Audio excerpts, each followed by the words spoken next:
A small invisible virus brings us to our knees. We rely upon the learned to guide us. We know not what it is, but only that it is. The earth rests and the skies breathe. Necks bow and voices hush.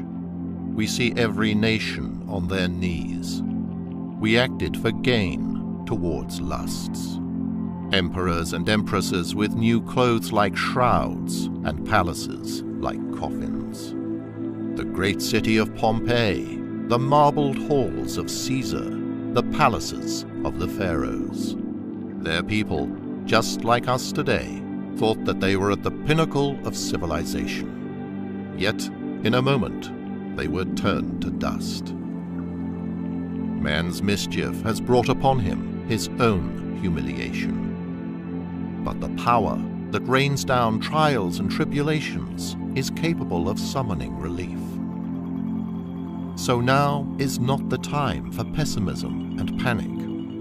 Like plants, we can regrow. The deluge can strengthen us. Reflect. This life is but a test, and actions are judged upon their conclusions.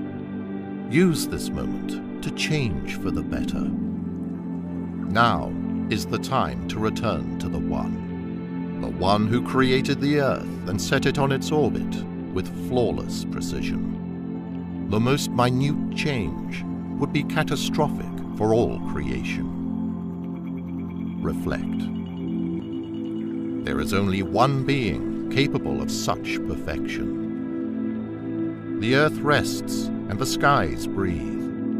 Yet they never tire in their submission to the One that created them. There is always hope. The choice is ours. The honor is ours.